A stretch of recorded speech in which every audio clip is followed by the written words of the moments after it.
Here are some examples that we had up on the whiteboard before the end of the last video, and now we're ready to come back and tackle them. If we combine the ideas from this first page, meaning here if I can find the product underneath, I can take the root of each piece of that product and simplify it one at a time. Okay. Also understanding now that what we're looking for are situations where this happens. The exponent and the root match each other, therefore setting that factor free. If we're asked to simplify something like the square root of 20, where we're going to start, and all of you will have a different approach to breaking this down, however works best for you. And some of you can break it down in a different way than what I'm showing you here. But all of you should write something down in these middle steps, so I can see your thoughts, and so you can practice consistency. If we break 20 down as a product, we know that it's 4 times 5. You could have also said 2 times 10, or those are really your two choices. So we keep going as far as we can until we can't break. We call these the prime factors of the numbers. We can't break them down any farther.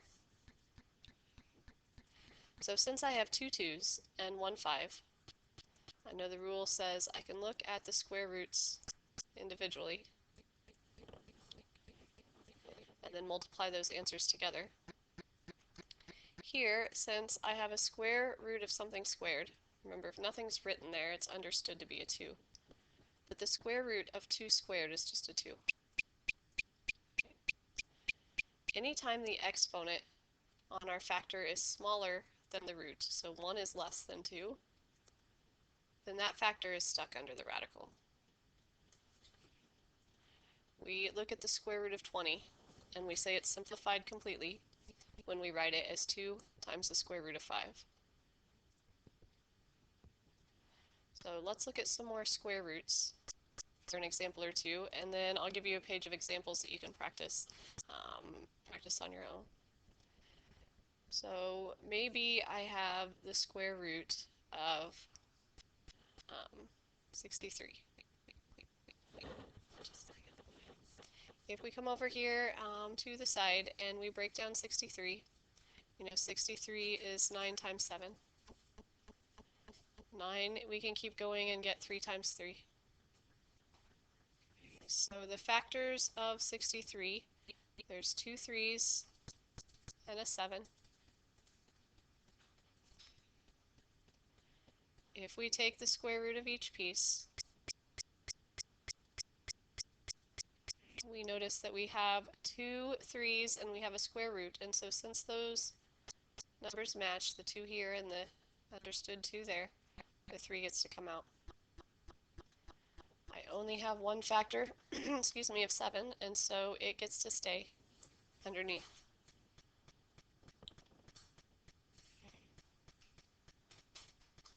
Maybe I have 180 under the radical, under the square root still.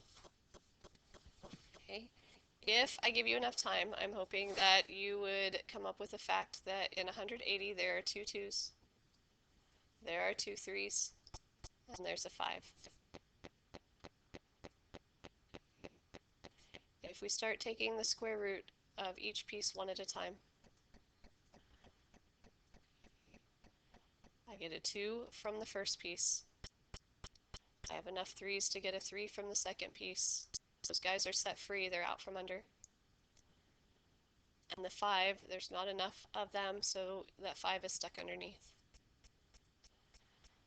Because these are all products, if I pull out more than one factor, when I put those pieces together, they're going to be hooked together with multiplication.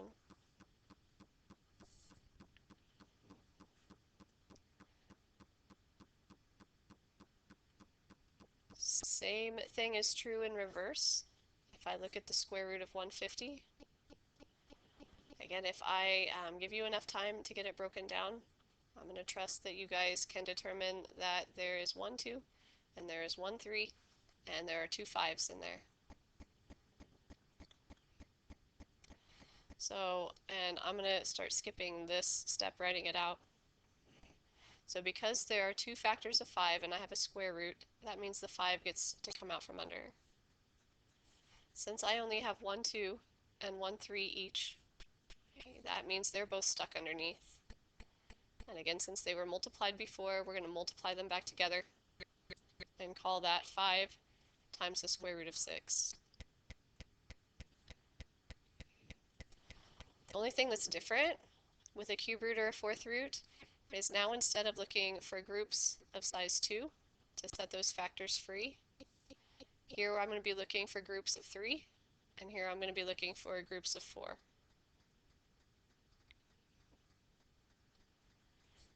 If we break down 250, there are 3 5s and a 2. If we break down the 80, there are 4 2s and a 5. Because I have 3 5s and I have a cube root here, that means the 5 gets to come out from under. Because there's only 1 2, that means the 2 is stuck underneath. Now some of you will circle this for your final answer, and I'm going to tell you if you do, I'm going to count you wrong, because this is not the simplified version of that. Okay, remember, if we're dealing with a root, any root other than a square root, it's got to be written down. And so to be completely correct and to earn all of your points, you need to have this written on your paper. Okay. On the last one, because I have 4 2's here and I have a fourth root, the 2 gets to come out. Stuck under the radical is my 5 to the first. I'm going to pause the video and make a page of examples, and so we can simplify some. There's going to be some practice problems for you to do. Okay, here are some examples that if you would like to pause the video and take some time to play with them at your desk, see if you can take them as far as you can. There are a couple that have some different twists on them. Notice these with the variables. We treat them the same way as we do the 2's and the 3's and the 5's from the other page. So pause the video, get as far as you can, and then I'll come back and check in with you. When you turn it back on, the answers to a lot of them will be there, so be ready to see them. Okay, so if we start at the top, 45 is 3 squared times 5, so the 3 gets to come out, and the 5 is stuck underneath because there aren't enough of them. When we slide on down the road to the square root of 8, there are 3 factors of 2 in the 8. There's not a way I can really do this without showing my whole punchline. So if I have more than what I need, I have 3 and I only need 2, then a good way to deal with that is regroup them and restack them. So make a pile of 2, and then make a pile of 1, and then this 2 gets to come out, and there's not enough of those, so that one gets to stay underneath. Okay, anytime you have extras, you have to have exactly 2 to set the 2 free. But if you have more than 2, that's fine, you just need to start making a new stack. On 450, there's a 2, and there's 2 3's and 2 5's. If it helps you to write the 1's to see them there, then do that. I don't know why I switched the order. I guess I was reading right to left, but the 3 and the 5 both get to come out, which makes 15, and there aren't enough 2's, so she's stuck underneath. On the next one with the cube root, again, there's too many of those x's. If I have 5 and I only need 3, that means I'll make a stack of 3, and then there's 2 left over. So the 2 and the x are going to come out, and this x squared gets to stay underneath. Don't forget your 3 here, since we're dealing with the cube root.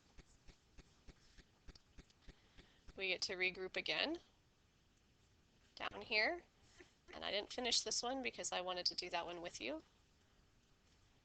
Okay, I have the exact right number of the 3 and the x and the y that are underlined, so 3 and x and y get to come out. Underneath, I don't have enough 2's, and I have this stack of x's and this stack of y's. So 2x squared, y cubed. The last thing is a detail, but it's still required to be fully correct because I have a 4 here for my root, which is an even number, and I want to always guarantee that I give a positive answer there. I've got to put absolute values around my x and my y.